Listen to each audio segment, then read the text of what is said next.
I would say, I'm guessing, are serving this world. And it's not going to pay very long. It might pay for a few decades, maybe, but serving Jesus Christ will pay for all of eternity. You know, I run into Christians, and a lot of times I'll ask them, can you explain to me the judgment seat of Christ? And they can't tell me what that is.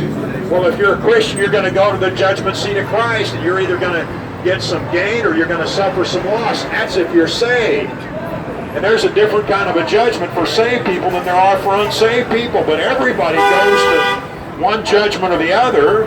Nobody escapes that. And the Bible had said it's a fearful thing to fall into the hands of the living God.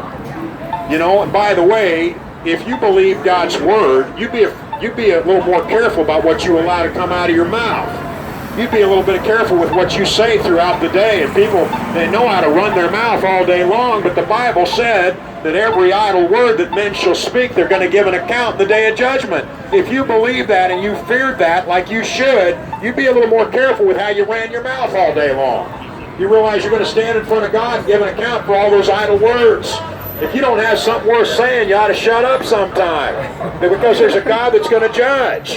That's the reason. Man, I tell you, if every fool would shut their mouth, we might be able to get some traction.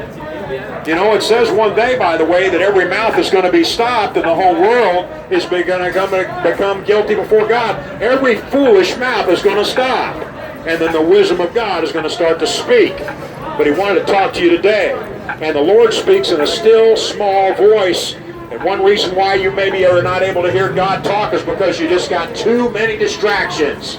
Some point or another, you need to turn off your phone, turn off your television, turn off your whatever it is, and open up a Bible and let God speak to your heart, because he's there.